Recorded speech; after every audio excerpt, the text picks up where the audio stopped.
নমস্কাৰ শিক্ষাগুৰুসকল, আপোনালোক সকলোকে মোৰ ইউটিউব চেনেল টিচাৰ্ছ কৰ্ণাৰলৈ পুনৰ এবাৰ স্বাগতম জনাইছোঁ। ডাইৰেক্টৰ SCERT ডক্টৰ নিৰদা দেৱী মেমৰ ফালৰ পৰা প্ৰতিখন জিলালৈ এক গুৰুত্বপূৰ্ণ লেটাৰ আহিছে। আৰু লেটাৰখনৰ বিষয়বস্তুত পৰখ ৰাষ্ট্ৰীয় সৰ্বেক্ষণ 2024ত ছাত্ৰ ছাত্ৰীসকলে যিহেতু পাৰ্টিচিপেট কৰিব, তেওঁলোকৰ প্ৰেক্টিছৰ কাৰণে চেম্পল কুৱেশ্যন পেপাৰ ছাবমিশ্যনৰ কথা ইয়াত উল্লেখ কৰিছে। পৰখ শব্দটো এক নতুন শব্দ। এই শব্দটোৰ সৈতে প্ৰথমতে মই আপোনালোকক চিনাকি কৰাই ল'ব বিচাৰিছোঁ। পৰখৰ ফুল ফৰ্ম হ'ল P for performance, A for assessment, R for review, A for analysis, K for knowledge and H for holistic development। আৰু ইয়াৰ সৃষ্টিৰ আঁৰৰ কথাটোৱে হ'ল যে ই ট্ৰেন্সফৰ্ম কৰিব বিচাৰিছে ভাৰতৰ ছাত্ৰ ছাত্ৰীসকলৰ ডেভেলপমেণ্টৰ কাৰণে যি এছেছমেণ্টৰ পেটাৰ্ণ ভাৰতত চলি আছে তাক ট্ৰেন্সফৰ্ম কৰিবৰ কাৰণে এই বডিটো এটা অট'নমাছ বডি হয়। এই বডিটো ফৰ্ম কৰা হৈছে আৰু NEP 2020 চনৰ যি উপদেশ, সেই উপদেশ মতে এই বডিটো ফৰ্ম কৰা হৈছে। আৰু এওঁলোকৰ উদ্দেশ্যটোৱে হ'ল যে হাই কোৱালিটি এছেছমেণ্ট যাতে হ'ব পাৰে, তাৰ কাৰণে তেওঁলোকে বিভিন্ন ধৰণৰ বৰ্ডবিলাকক তেওঁলোকে গাইড কৰিব আৰু এষ্টাব্লিছ কৰিব কিছুমান এছেছমেণ্ট ৰুল, যাতে বৰ্ডবিলাকে সেই এছেছমেণ্টৰ ৰুল ফ'ল' কৰি পেলাই কামখিনি আগবঢ়াই যাব পাৰে। আৰু এইটো এটা সম্পূৰ্ণ নতুন কনচেপ্ট যোনটো আমাক NEP 2020 আনি দিছে। আৰু এই পৰখে সম্ভৱপৰ ইণ্ডিয়াৰ প্ৰথম নেশ্যনেল এছেছমেণ্ট অথৰিটি হয়। আৰু এই পৰখে যোনটো এছেছমেণ্ট ছাৰ্ভে, এটা এচিভমেণ্ট ছাৰ্ভে চলাব, অসমতো চলাব বা সৰ্ব ভাৰতত সকলোতে চলাব। আৰু তাৰ এটা টেণ্টেটিভ ডেট 3 ডিচেম্বৰ 2024 বুলি ধৰি লোৱা হৈছে, ডেটটো দিয়া হৈছে। আৰু এই এক্সাম আমাৰ এই এছেছমেণ্ট এক্সাম বুলি ক'লে ভুল হ'ব। ক্লাছ 3 লেংগুৱেজ, EVS আৰু মেথামেটিক্সৰ ওপৰত হ'ব, ক্লাছ 6 লেংগুৱেজ, EVS আৰু মেথামেটিক্স, আৰু ক্লাছ 9ৰ ক্ষেত্ৰত language, mathematics, science and social ছায়েন্সৰ ওপৰত হ'ব। আৰু কনচেপশ্যনৰ ক্ষেত্ৰত আমি আগে পিছে আমি নেশ্যনেল এচিভমেণ্ট ছাৰ্ভে কৰিছোঁ বা নেশ্যনেল এচিভমেণ্ট ছাৰ্ভে আমাৰ বিদ্যালয়ত হৈছে, যাক আমি শ্বৰ্ট ফৰ্মত নাজ বুলি কওঁ। তাৰ দৰে একে বুলিয়ে আমি ধৰিব পাৰোঁ।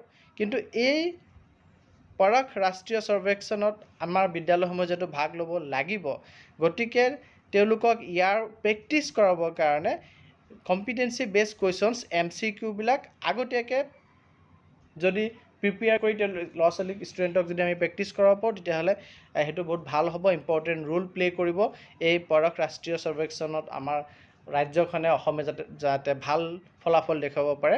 আৰু এই ক্ষেত্ৰত ডাইটবিলাকক দায়িত্ব দিয়া হৈছে। ডাইটসমূহে এয়া চেম্পল কুৱেশ্যন পেপাৰ প্ৰিপেয়াৰ কৰিব আৰু তেওঁলোকে BRP, CRCC বা ব্লক ইনচাৰ্জৰ যোগেদি সেইবোৰ ডিষ্ট্ৰিবিউট কৰিবৰ কাৰণে চেষ্টা চলাব।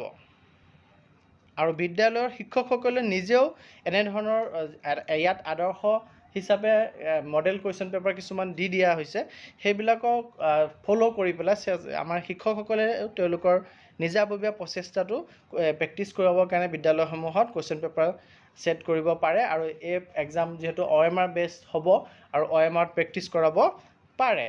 আৰু চেম্পল OMR শ্বীটো দি থোৱা আছে, আপোনালোকে সকলোখিনি পাই যাব। আৰু যদি তেনেকুৱা প্ৰেক্টিছ আমি কৰাওঁ, আমাৰ এই যি পৰখ ৰাষ্ট্ৰীয় সৰ্বেক্ষণ হ'ব, তাতো আমাৰ বিদ্যালয়সমূহে ভাল ফলাফল দেখুৱাব পাৰিব। আৰু আগন্তুক যি গুণোৎসৱ আমাৰ আহি আছে, তাতো নিশ্চয় ভাল ফলাফল দেখুৱাবলৈ সক্ষম হ'ব। গতিকে আমাৰ SCERTৰ ফালৰ পৰা ক্লাছ 3, 6, 9ৰ ক্লাছ ৱাইজ আৰু subject wise sample question paper দিয়া হৈছে আৰু OMR শ্বীট এটাও এনক্ল'জ কৰি দিয়া হৈছে। আৰু সেইসমূহ যাতে প্ৰতিখন বিদ্যালয়ে পায় আৰু প্ৰতিখন বিদ্যালয়ে যাতে সেইসমূহৰ প্ৰেক্টিছ বিদ্যালয়ত ছাত্ৰ ছাত্ৰীসকলৰ মাজত কৰাব পাৰে, যাতে ছাত্ৰ ছাত্ৰীসকলে এই যি পৰখ এক্সামতে হওক বা আমাৰ গুণোৎসৱতে হওক ভাল ফলাফল দেখুৱাব পাৰে। তাৰ কাৰণে এইটো SCERTৰ ফালৰ পৰা এক সুন্দৰ পদক্ষেপ গ্ৰহণ কৰিছে আৰু আমিও এই ক্ষেত্ৰত সহায় সহযোগিতা নিশ্চয় আগবঢ়াব লাগে। গতিকে আপোনালোকে চাব পাৰিব। OMR শ্বীটৰ এটা চেম্পল আমাৰ ইয়াত দি দিছে, মই স্ক্ৰীণত আপোনালোকক দেখুৱাব চেষ্টা কৰি আছোঁ। কিমানখিনি কথা ওপৰতো কিছু কথা ফিল আপ কৰিব লাগে।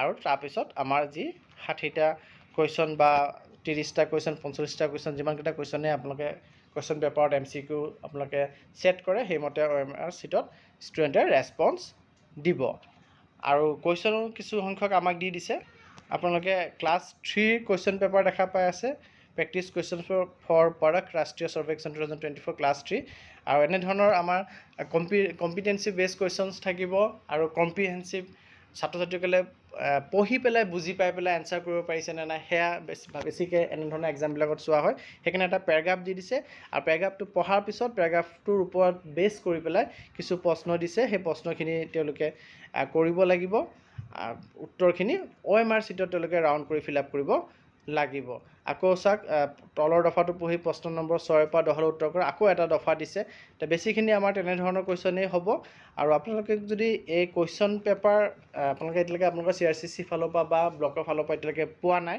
তেন্তে আপোনালোকে মোক হোৱাটছআপ কৰিব মই নিশ্চয় আপোনালোকক দি পেলাই সহায় কৰিব চেষ্টা কৰিম আপোনালোকে স্ক্ৰীনত দেখা পাই আছে ক্লাছ 3 কুৱেশ্যন পেপাৰ আৰু 30টা কুৱেশ্যন ইয়াত দিছে ঠিক একেদৰে ক্লাছ 6ৰো আমাৰ প্ৰেক্টিছ কুৱেশ্যন পেপাৰ দিছে আৰু তাতো একেধৰণৰে চাওক আপোনাৰ প্ৰথম দফা এটা দিছে এইটো দফাটো অকণ ডাঙৰ বা অকণ কঠিন শব্দ ইয়াত আছে আৰু তাৰ পৰা আকৌ তলত কুৱেশ্যন দিছে সেই কুৱেশ্যনখিনিৰ উত্তৰ আমি কৰিব লাগিব ছাত্ৰ ছাত্ৰীসকলক প্ৰেক্টিছ কৰাবৰ কাৰণে দিছে আৰু উত্তৰখিনি আমি বাছি উলিয়াই পেলাই OMR চিটত ফিল আপ কৰিব লাগিব এইখিনি যদি আমি বিদ্যালয়ত নিশ্চয় কৰাওঁ তেতিয়াহ'লে আমাৰ এই পৰশেই হওক বা গুণোৎসৱ হওক গুণোৎসৱতো বহুত ছাত্ৰ ছাত্ৰীয়ে OMRত ৰাউণ্ড কৰিব যাওঁতে মিষ্টেক কৰে বা তাৰ কাৰণে মাৰ্কছ কম পায় বা আমাক স্কুলবিলাকৰ গুণোৎসৱৰ গ্ৰেডিং বেয়া হয় গতিকে আমি এই কামখিনি বিদ্যালয়ত কৰাব পাৰোঁ যদি বিদ্যালয়ত কৰোৱাটো সম্ভৱপৰ হৈ উঠে ইয়াতো আমাৰ সৰ্বমুঠ 30টা কুৱেশ্যনেই দিছে 6ত আৰু আমাৰ যি 9ৰ আছে 9তো হাইস্কুলৰ 9তো আমাৰ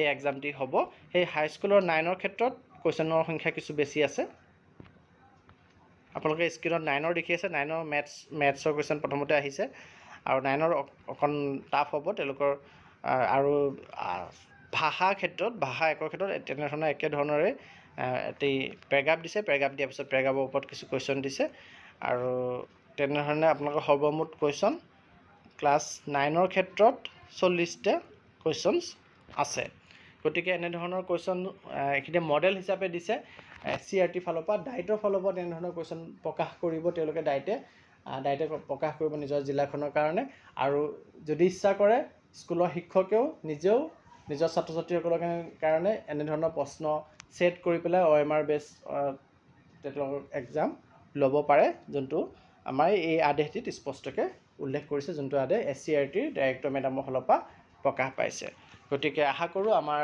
এই যি পৰখ এছেছমেণ্ট হ'ব বা আগন্তুক যি গুণোৎসৱ হ'ব আমি এনেধৰণে আগবাঢ়ি পেলাই নিশ্চয় তাত ভাল ফলাফল দেখুৱাবলৈ সক্ষম হ'ম ধন্যবাদ